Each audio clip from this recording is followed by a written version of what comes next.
Praise the Lord. जो सही तरीके से धन का उपयोग करता है, परमेश्वर उसे ही धन का आशीष देता है। परंतु गलत तरीके से पाने या उपयोग करने पर यह विनाश का कारण भी बन सकता है। इसे जानने के लिए वीडियो को पूरा देखना होगा। इस विषय को समझने के लिए हम 6 पॉइंट्स पर चर्चा करेंगे।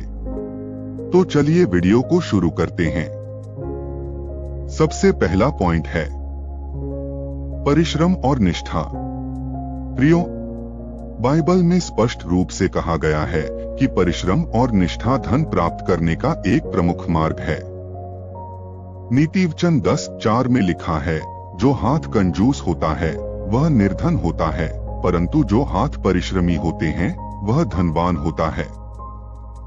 इस वचन का अर्थ यह है कि आलस्य या परिश्रम की कमी से निर्धनता आती है, जबकि मेहनती व्यक्ति को धन का आशीष मिलता है।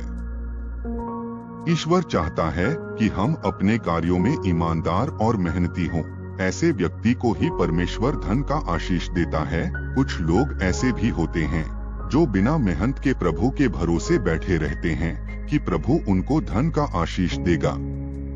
ऐसे लोग जीवन में कभी सफल नहीं हो पाते। दूसरा पॉइंट, धन का सही रखरखाव और उपयोग करना। प्रियो, ये दूसरा पॉइंट बहुत महत्वपूर्ण है। धन का सही रखरखाव और उपयोग करना सबसे महत्वपूर्ण होता है। बाइबल बताती है कि हमें अपनी आय का कुछ हिस्सा भविष्य के लिए बचाना चाहिए। नीतिवचन 21:20 कहता है, बुद्धिमान मनुष्य का घर बहुमूल्य खजाने और तेल से भरा है, परंतु मूर्ख उसे गटक जाता है। इसका अर्थ यह है कि हमें अपनी संपत्ति का बुद्धिमानी से रखरखाव करना चाहिए, न कि उसे अनावश्यक रूप से खर्च करना, ताकि भंडारण किया गया धन भविष्य के लिए आशीष का कारण बन सके। तीसरा पॉइंट, उदारता से परमेश्वर को दशमांश देना। प्रियो, धन का आशीष प्राप्त करने के लिए उदारता और दान देने का महत्व को बाइबल में उल्लेख किया गया है।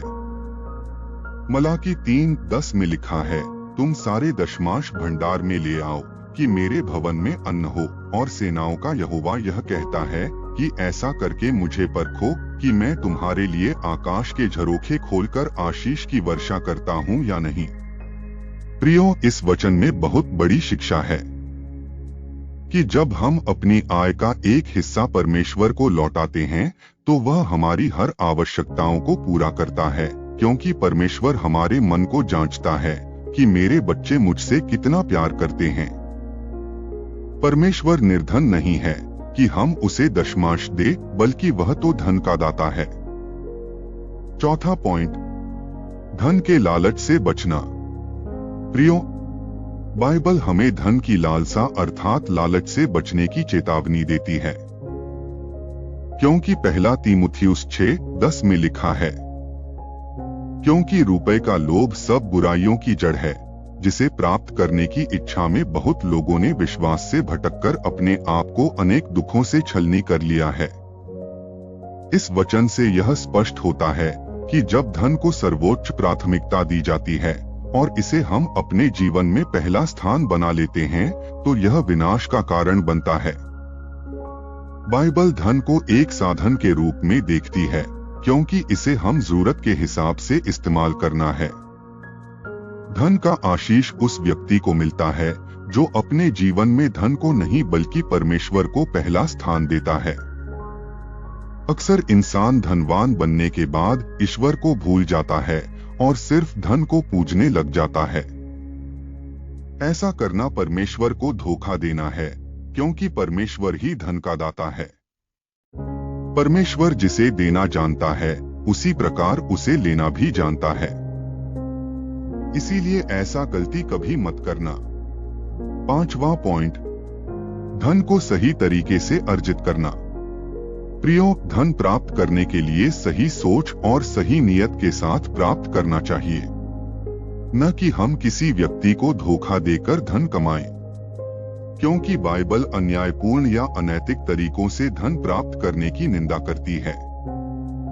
नीतिवचन 13:11 में लिखा है, धोखे से कमाया हुआ धन घटता है, परंतु जो हाथ से धीरे धीरे कमाता है उसकी बढ़ती होती है। प्रियो, परमेश्वर से धन का आशीष पाने के लिए हमें ईमानदारी और न्याय के साथ धन अर्जित करना चाहिए और इसे सही तरीके से उपयोग भी करना चाहिए। छठवां पॉइंट, परमेश्वर पर पक्का भरोसा करना। प्रियो, धन का आशीष पाने के लिए यह एक सबसे महत्वपूर्ण पॉइंट्स है।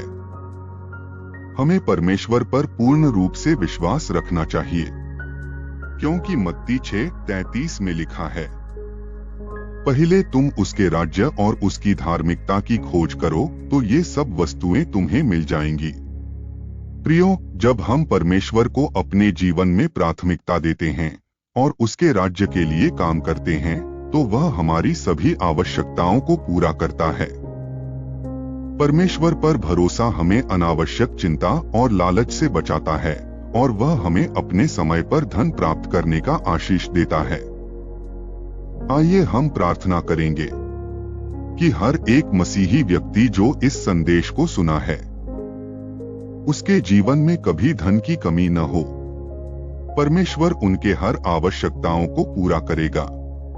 प्यारे परमेश्वर पिता, हम पूरे विनम्रता और दीनता के साथ आपके चरणों के पास आते हैं और आपसे धन का आशीष मांगते हैं।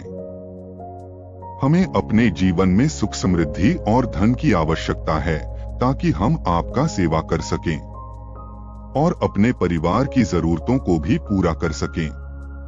प्यारे प्रभु, हम आप पर विश्वास करते हैं कि आप हमें अवश्य ही धन का आशीष देंगे। हम इस समय प्रार्थना को रिसीव करते हैं।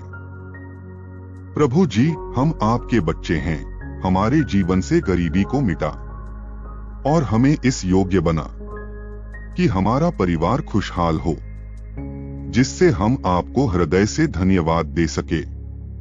जो धन आप हमें देंगे उस धन का उपयोग आपकी सेवा के लिए कर सकूं और हमें कभी भी धन के पीछे न भागने की समझ दें। हम में से हर एक मसीही व्यक्ति को जो गरीब और लाचार हैं उन्हें धन का आशीष प्रदान करें। यीशु मसीह के नाम पर आमीन।